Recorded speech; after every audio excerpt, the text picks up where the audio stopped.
মুহাম্মাদুর রাসূলুল্লাহ সাল্লাল্লাহু তাআলা আলাইহি ওয়াসাল্লাম।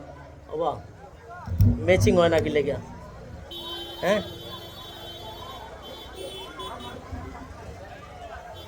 আমরা সকলে বলি আলহামদুলিল্লাহ।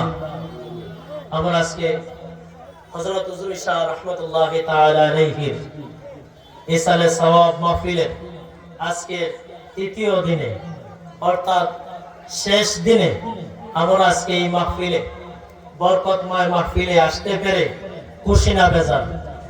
আমরা একটু উচ্চস্বরে বলে খুশি না বেজার?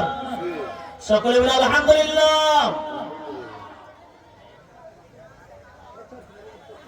আউলিয়ায়ে কেরাম, এটা হলো ইসলামের নিদর্শন, ঠিক কিনা? উচ্চস্বরে বলে ঠিক কিনা? এই যে মাজারগুলা, এই মাজারগুলা হচ্ছে ইসলামের নিদর্শন। কি? ইসলামের নিদর্শন, ঠিক কিনা? এই মাজারগুলা ধ্বংস করে, মাজারগুলা ধ্বংস করে ইসলাম কায়েম করা যাবে? কথা বলেন না কেন? মাজার ধ্বংস করে ইসলাম কায়েম করা যাবে? বরং সে ইসলামের ক্ষতি হবে, ঠিক কিনা? কেননা এই মাজারগুলা হলো ইসলামের নিদর্শন। এই মাজারওয়ালারাই এই দেশের মধ্যে ইসলাম প্রতিষ্ঠা করেছে, ঠিক কিনা? ঠিক কিনা? এই দেশের মধ্যে হযরত শাহজালাল মুজাদ্দিদ ইয়ামানি রাহমাতুল্লাহি তাআলা আলাইহি সর্বপ্রথম আসছেন, তখন কোনো আল্লাহওয়ালা, কোনো আলেম উলামা আগে আসে নাই। আসছে? কথা বলুন, কথা বলুন। আলেম উলামা আসার আগে কে আসছে? আল্লাহর ওলি আসছে। আলেম উলামা ইসলাম প্রচার করার আগে কে আসছে? আল্লাহর ওলি আসছে। আল্লাহর ওলির মাধ্যমে ইসলাম প্রচারিত হয়েছে, তারপরে আলেম উলামার জন্ম হয়েছে। নতুবা আমার নাম হয়তো হরিবল, আপনার নাম হয়তো হরে কৃষ্ণ, ঠিক কিনা বলুন?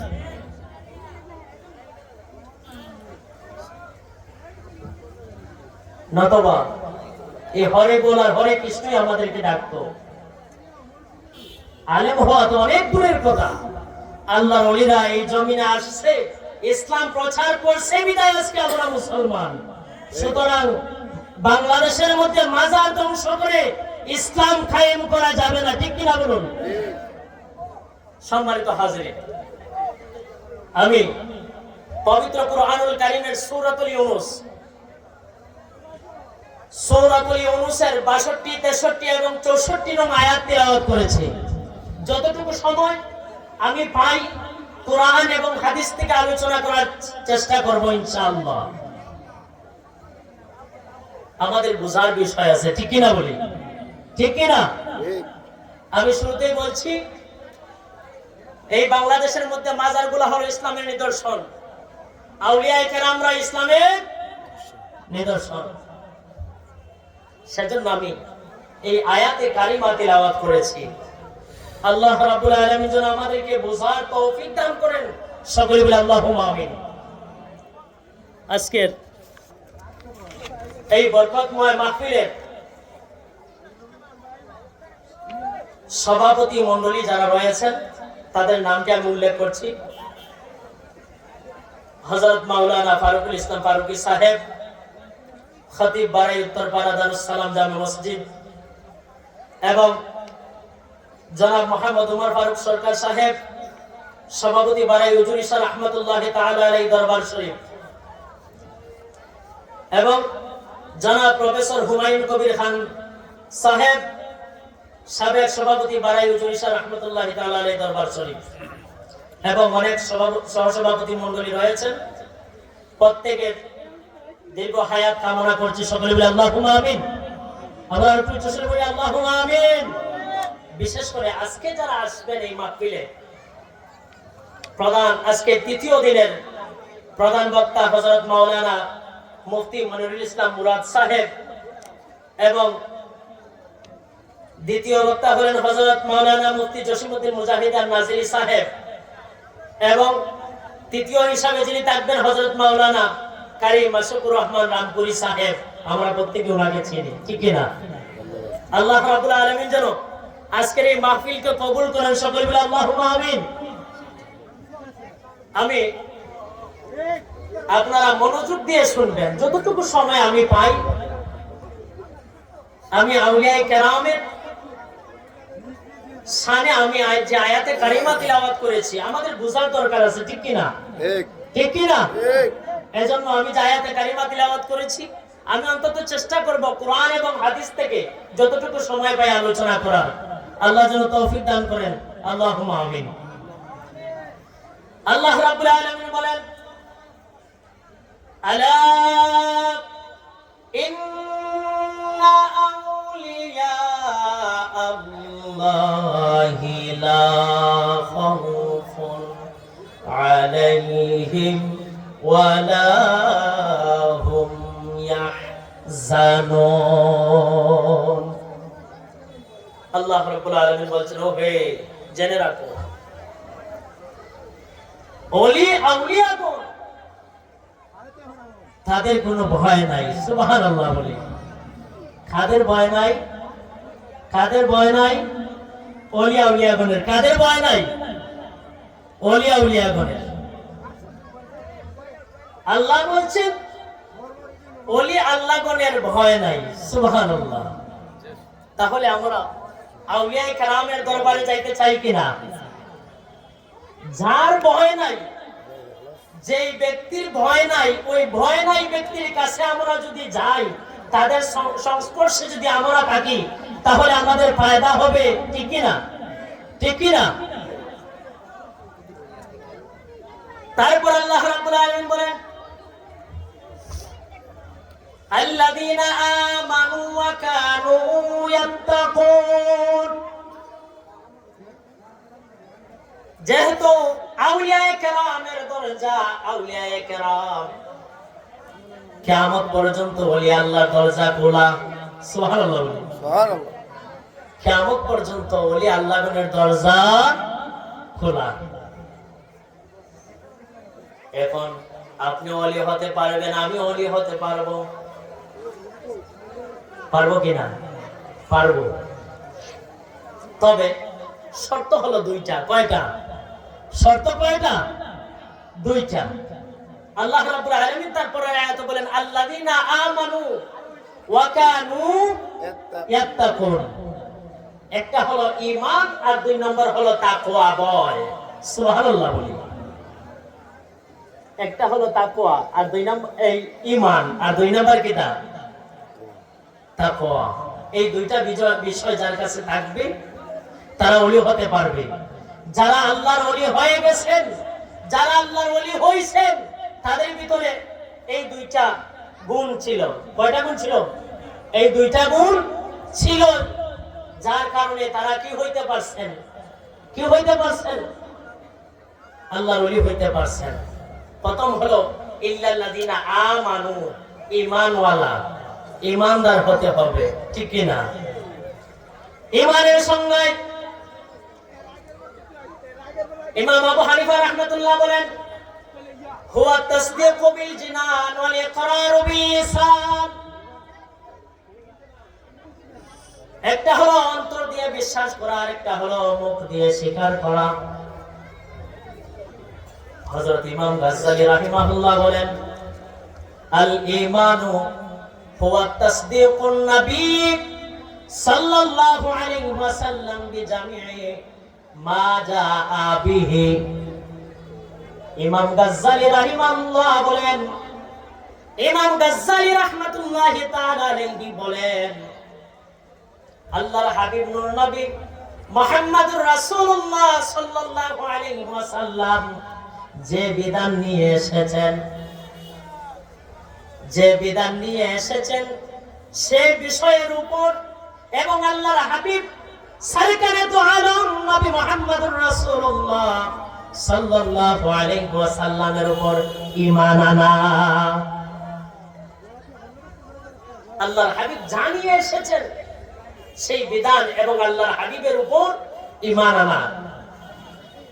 সম্মানিত হাজিরিন, এখন ঈমানদারের অভাব নাই। সত্য কথায় একটু তিক্ততা আসে, ঠিক কিনা বলুন? ঠিক কিনা? পূজা মণ্ডপে গিয়ে বলে, এমন ইমানদার পূজা মণ্ডপে গিয়ে বলে, আজকে এই বছর আমি পূজা মণ্ডপে আসতে পারায় আলহামদুলিল্লাহ, নাউজুবিল্লাহ বলে। আর প্রচুর বলে নাউজুবিল্লাহ। পূজা মণ্ডপে গিয়ে বলে, সেও ইমানদার, আমার মতন টুপিওয়ালা, আমার মতন টুপিওয়ালা, পাঞ্জাবিওয়ালা, এই কুটওয়ালা, পায়জামাওয়ালা, সেও বলতেছে এই বছর আমি পূজা মণ্ডপে আসতে পেরে আমি শুকরিয়া জ্ঞাপন করছি আলহামদুলিল্লাহ। সে শুকরিয়া জ্ঞাপন করছে পূজা মণ্ডপে গিয়া, নাউজুবিল্লাহ বলে, নাউজুবিল্লাহ বলে। সেও তো ইমানদার, সে কত নম্বরের ইমানদার এটা আমাদের বুঝে আসে না। সবাই ইমানদার দাবি করছে, অথচ একটা ইমানদার সে কখনো পূজা মণ্ডপে গিয়ে সে আল্লাহর শুকরিয়া আদায় করা সম্ভব নয় যদি পরিপূর্ণ ইমানদার থাকে। ঠিক।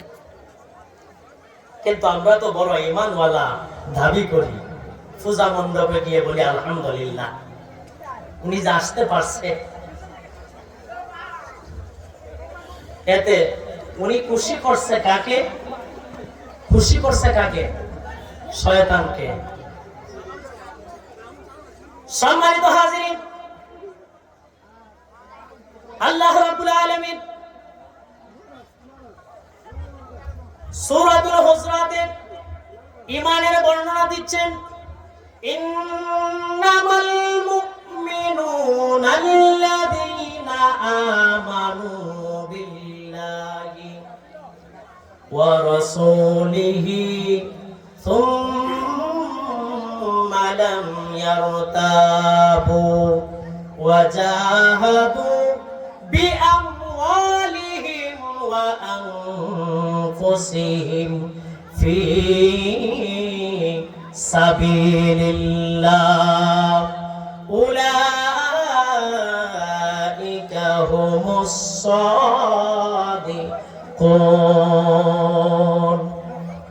আল্লাহ রাব্বুল আলামিন সূরাতুল হুজরাতের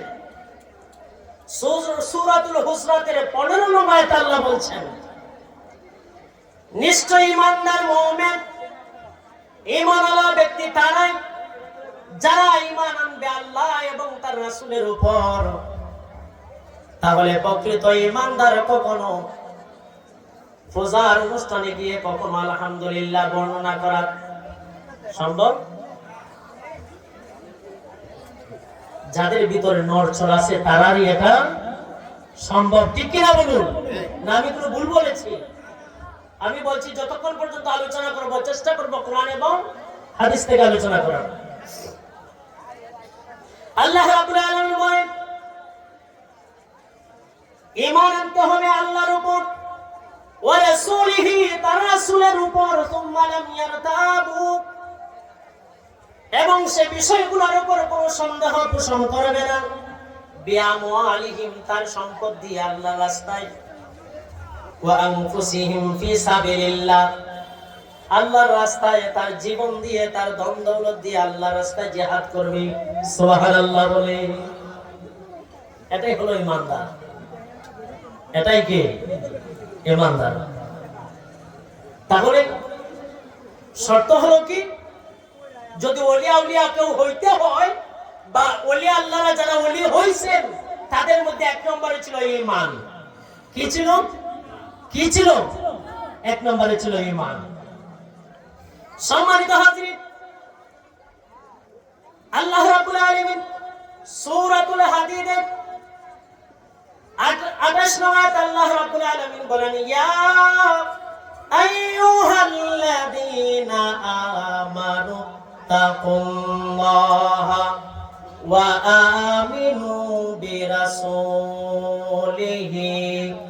يؤتكم كفلين من رحمته ويجعل لكم نورا تمشون به ويغفر لكم والله غفور رحيم। আল্লাহ রাব্বুল আলামিন ঈমানের বর্ণনা দিচ্ছেন। আল্লাহ রাব্বুল আলামিন বলছেন, ইয়া আইয়ুহাল্লাযীনা আমানুত্তাকুল্লাহ, হে ইমানদারগণ, তোমরা আমি আল্লাহ রাব্বুল আলামিনকে ভয় করো। কাকে? কাকে? আল্লাহকে। কাকে? আল্লাহকে। আল্লাহকে ভয় করো। আমরা সর্বাবস্থায় ভয় করব কাকে? ভয় করব কাকে? সর্বাবস্থায় আল্লাহকে ভয় করব। তারপর বলছেন ওয়া আমিনু বিরাসূলিহি, আমার রাসূলের উপর ঈমান আনো। ইউতিকুম কিফলাইনি মিন রাহমাতিহি, আমি আল্লাহ রাব্বুল আলামিন তাদেরকে দ্বিগুণ রহমত তাদেরকে দান করব। কাদেরকে? যারা আমার নবীর উপর ঈমান আনবে তাদেরকে। সুবহানাল্লাহ বলি। আল্লাহ বলছেন যারা আমার নবীর উপর ঈমান আনবে তাদেরকে আমি দ্বিগুণ রহমত নাযিল করব তাদের উপর। সুবহানাল্লাহ। আল্লাহ রাব্বুল আলামিন বলছেন ওয়া ইয়াজআল লাকুম নূরা, আমি আল্লাহ রাব্বুল আলামিন তাদেরকে নূর দান করব। কি দান করব? নূর। আল্লাহ বলছেন আমি তাদেরকে নূর দান করব, ঈমানের পাওয়ার আমি তাদেরকে দান করব, যে পাওয়ার দ্বারা তারা পথ চলতে পারবে। সুবহানাল্লাহ। সঠিক পথ বুঝবে, সঠিক রাস্তা বুঝবে, ইহদিনাস সিরাতাল মুস্তাকিমের রাস্তা খুঁজে পাবে। সুবহানাল্লাহ বলি। তাহলে ইহদিনাস সিরাতাল মুস্তাকিমের রাস্তায় কারা চলছেন? আল্লাহর ওয়ালিরা। সুবহানাল্লাহ বলি। সেই আল্লাহর ওয়ালিদের পথ চলাটাই হচ্ছে, তাদের পথে অনুসরণ করে চলাটাই হচ্ছে ইহদিনাস সিরাতাল মুস্তাকিমের রাস্তা। সুবহানাল্লাহ। আল্লাহ রাব্বুল আলামিন বলছেন আমি তাদেরকে নূর দান করব, যে নূর দ্বারা তারা চলতে পারবে। আজকে আউলিয়ায়ে কেরামদেরকে আল্লাহ রাব্বুল আলামিন এমন নূরের পাওয়ার দিয়েছিলেন যার দ্বারা তারা এই দেশের মধ্যে ইসলাম প্রতিষ্ঠা করে গেছে। আজকে আউলিয়ায়ে কেরামরা লক্ষ লক্ষ কোটি কোটি বেদিনরে কালেমা পড়াই গেছেন। আমরা মৌলবী কয়জনকে আলেম বানাইছি, কয়জনকে আমরা মুসলমান বানাইছি। আফসোস লাগে আজকে আউলিয়ায়ে কেরামের বিরুদ্ধে আমরা কথা বলি, আজকে আমরা কয়জনকে কালেমার দাওয়াত দিছি। যাদের নেক নজরে লক্ষ লক্ষ বেদিন ইসলামের ছায়াতলে আশ্রয় নিয়েছে, আজকে তাদের বিরুদ্ধে আমরা কথা বলছি। আসলে আমার বোঝার জ্ঞান নেই, বোঝার জ্ঞান নেই বিধায় আজকে আউলিয়ায়ে কেরামদের বিরুদ্ধে আমরা কথা বলছি। এই যে ওয়ালি শাহ, হযরত ওয়ালি শাহ রাহমাতুল্লাহি তাআলা আলাইহি, আল্লাহ রাব্বুল আলামিন যদি ওনাকে, হযরত হুজুর ঈসা রাহমাতুল্লাহি তাআলা আলাইহি ওনাকে কতটুকু বেলায়েতের পাওয়ার দিয়েছিলেন, যে বেলায়েতের পাওয়ারে উনি ওনার এই হার্ট সার্জারি করেছেন, নিজে নিজে কোনো ডাক্তারের কাছে যান নাই। ঠিক কি না? ঠিক কি না? আপনারা হুজুর ঈসা কেন ডাকেন? ওনার হুজুরি, ওনার এই পেটটা কাইটা হুজুরিটা দইছেন বিদায় তো ওনার হুজুর ঈসা ডাকেন। তাহলে যেখানে ডাক্তারের কাছে যেতে হলে আগে একটা শরীরের বডিকে অবশ করতে হয়, তারপরে ডাক্তারে তার চামড়া কাটে, কাটার পরে বিভিন্ন সার্জারি করে। ঠিক কি না? কিন্তু আল্লাহর ওলিরা এইরকম ডাক্তারের প্রয়োজন হয় নাই। তারা নিজে পেটটারের কাটছে, উজুরিটা বার করছে, পানিটা দইছে, পরিষ্কার করছে, আবার পেটের ভিতরে ঢুকাইছে, ঢুকাইয়া নিজের হাতে সেলাই করছে। এটা কি আল্লাহর ক্ষমতা ছাড়া হইছে? আল্লাহ অবশ্যই তাকে পাওয়ার দিছে বিদায় এইরকম কাজ করছে। ঠিক কিনা? তাহলে আমরা তার কাছে আসতে চাই কিনা? তার সংস্পর্শে আমরা থাকতে চাই কিনা? আল্লাহ যেন কবুল করেন, সকলে বলে আমিন। সম্মানিত হাজরিন, আল্লাহ রাব্বুল আলামিন বলেন আমি তাদেরকে নূর দিব, এমন নূর দিব, এমন নূর তাদেরকে দান করব যে নূরের দ্বারা তারা পথ চলতে পারবে। ওয়াল্লাহু গফুরুর রহিম, আর আমি আল্লাহ রাব্বুল আলামিন পরম দয়াবান। সুবহানাল্লাহ। আমি আল্লাহ রাব্বুল আলামিন বান্দাকে maaf করি, আমি আল্লাহ রাব্বুল আলামিন বান্দাকে রহম করি, দয়া করি। সুবহানাল্লাহ। আমাদের বুঝার দরকার আছে, বুঝা যদি আমরা পথ চলি তাহলে অবশ্যই অবশ্যই আমরা মুক্তির পথ পাবো। ঠিক কিনা বলি? ঠিক কিনা বলি? উগ্রতা কেউই পছন্দ করে না। করে? উগ্রতা কেউ পছন্দ করে না। চলবেন কিভাবে? মধ্যম পন্থা অবলম্বন করে চলবেন, আপনাকে সবাই ভালোবাসবে। আপনি মধ্যম পন্থায় চলবেন, আপনাকে সবাই ভালোবাসবে। উগ্রতা কাউকে কেউ উগ্রতাকে পছন্দ করে না, আর উগ্রতা যার কাছে তাকে ওই ব্যক্তিকে কেউ ইজ্জত সম্মান দেয় না। সম্মানিত হাজিরিন, عن أبي هريرة رضي الله تعالى عنه أن رسول الله صلى الله عليه وسلم سئل أي الأعمال أفضل فقال إيمان بالله ورسوله হযরত আবু হুরায়রা রাদিয়াল্লাহু তাআলা আনহু থেকে বর্ণিত আন্না রাসূলুল্লাহ সাল্লাল্লাহু আলাইহি ওয়াসাল্লাম রাসূল কারীম সাল্লাল্লাহু আলাইহি ওয়াসাল্লামকে জিজ্ঞাসা করা হলো ইয়া রাসূলুল্লাহ সর্বোত্তম আমল কি আল্লাহর হাবিব সাল্লাল্লাহু আলাইহি ওয়াসাল্লাম বলেন ক্বালা ঈমানুম বিল্লাহি ওয়া রাসূলিহি এক নাম্বার হলো আল্লাহর উপর ঈমান দুই নাম্বার হলো তার রাসূলের উপর ঈমান এজন্য ওলি আল্লাহগুলো ওলি হইছেন এক নম্বরে তাদের নিকট কি ছিল ঈমান ছিল কি ছিল ঈমান ছিল যার কারণে তারা ওলি হইতে পারছেন যদি আমরাও পরিপূর্ণভাবে ঈমানদার হই বা দ্বিতীয় নাম্বার হইছে আল্লাযিনা আমানু ওয়া কানু ইয়াত্তাকুন যদি আমরা তাকওয়াবান হইতে পারি তাহলে আমরা ওলি হওয়ার আশা রাখি তবে ওলির সাথে দুশমনি করে ওলি হওয়া যাবে না সম্মানিত হাজিরিন عن ابي هريره رضي الله تعالى ان رسول الله صلى الله عليه وسلم كان يوما باردا للناس اذ تاه رجل يمشي فقال يا رسول الله সম্মানিত হাজিরিন আমি শুরুতেই বলছিলাম একটা কথা সত্য কথায় তিক্ততা আসে কিনা এই জোরে বলুন আসে কিনা এখানে বলছেন ইয়া রাসূলুল্লাহ আমরা বলি না ইয়া রাসূলুল্লাহ তাহলে ইয়া রাসূলুল্লাহ বলা যাবে কিনা এখন প্রশ্ন আনেন যে সাহাবায়ে কেরামরা রাসূল কারীম সাল্লাল্লাহু আলাইহি ওয়াসাল্লামকে জীবদ্দশায় সামনাসামনি পাইছেন বিদায় ইয়া রাসূলুল্লাহ বলছেন ইয়া রাসূলুল্লাহ বলছেন ইয়া রাসূলুল্লাহ বলছেন এখন সামনাসামনি পাইছেন আমরা যদি পাইতাম আমরাও বলতাম ঠিক কি না বলুন আমরাও কি বলতাম তাহলে এখন বলা কি নাজায়েজ হবে হ্যাঁ ইয়া রাসূলুল্লাহ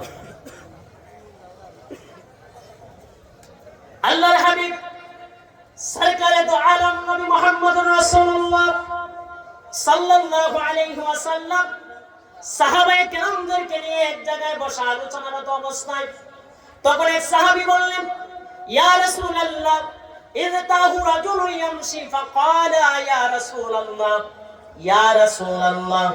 মাল ঈমান ঈমান কি ইয়া রাসূলুল্লাহ ঈমান কি ইয়া রাসূলুল্লাহ সাহাবী আল্লাহর হাবিব সাল্লাল্লাহু আলাইহি ওয়াসাল্লামকে জিজ্ঞাসা করছেন ইয়া রাসূলুল্লাহ ঈমান কি আল্লাহর হাবিব বলেন ক্বালা আল ঈমান হলো আন তুমিনা বিল্লাহ ওয়া মালাইকাতিহি ওয়া রাসূলিহি ওয়া লিকাইহি ওয়া তুমিনা বিল বা'থিল আখির ঈমান কি সাহাবী বলছেন ইয়া রাসূলুল্লাহ ঈমান কি আল্লাহর হাবিব সাল্লাল্লাহু আলাইহি ওয়াসাল্লাম বলেন এক নাম্বার হলো আন তুমিনা বিল্লাহ তুমি ঈমান আনবা কার উপর আল্লাহর উপর ঈমান আনবা কার উপর দুই নাম্বার হলো ওয়া মালাইকাতিহি তার ফেরেশতার উপর ওয়া রাসূলিহি রাসূলগণের উপর ওয়া লিকাইহি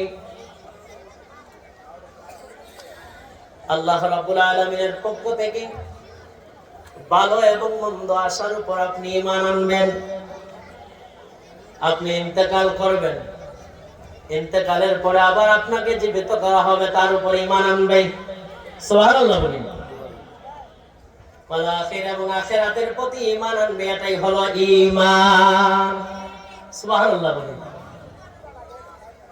তাহলে করি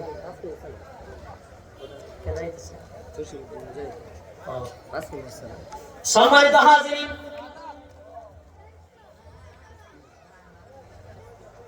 এখন তাকওয়ার বিষয় হলো তাকওয়ার ব্যাপারে আল্লাহ রাব্বুল আলামিন বলেন, ইয়া আইয়ুহাল্লাযীনা আমানু তাকুল্লাহা ওয়া কুলু কাওলান সাদীদা। তাকওয়ার বিষয়টা হলো আল্লাহ রাব্বুল আলামিন বলছেন, ইয়া আইয়ুহাল্লাযীনা আমানু তাকুল্লাহ, হে ঈমানদারগণ তোমরা আল্লাহ রাব্বুল আলামিনকে ভয় করো, ওয়া কুলু কাওলান সাদীদা, এবং সত্য কথা বলো। সুবহানাল্লাহ। আমরা সত্য বলতে চাই কিনা? চাই কিনা? চাই কিনা? এজন্য আল্লাহর হাবিব সাল্লাল্লাহু আলাইহি ওয়াসাল্লাম বলছেন, ও আমার উম্মতেরা, একটা মুখ, এই মুখ দ্বারা আমরা কত রঙের কথা বলি, বলি কিনা? এজন্য আল্লাহর হাবিব সাল্লাল্লাহু আলাইহি ওয়াসাল্লাম বলছেন, যারা এই মুখটার হেফাজত করবে, আমি রাসূল কারীম সাল্লাল্লাহু আলাইহি ওয়াসাল্লাম তার জান্নাতের জামিনদার আমি হয়ে গেলাম। সুবহানাল্লাহ। সম্মানিত হাজিরিন, সংক্ষেপ আলোচনা করতেছি। এখন আউলিয়া কেরামের মাহফিলে আমরা আসছি কিনা? আসছি কিনা? আউলিয়া কেরামের মাহফিল। এখন আউলিয়া কেরামের দরবারে আসার ব্যাপারে আল্লাহ রাব্বুল আলামিন কি বলছেন? আল্লাহ রাব্বুল আলামিন সূরাতুত তাওবার 119 নং আয়াতে বলেন, ইয়া আইয়ুহাল্লাযীনা আমানু তাকুল্লাহা ওয়া কুনু মা'আস সাদিকিন। তোমরা কি হও? সত্যবাদীদের, আমি আল্লাহকে ভয় করো, সত্যবাদীদের সংস্পর্শে থাকো। সুবহানাল্লাহ বলি। এখন সত্যবাদী কারা? ইবনে আব্বাস রাদিয়াল্লাহু তাআলা আনহু বলছেন, যাদের নিয়ত সমূহ অটল থাকে। সুবহানাল্লাহ বলি।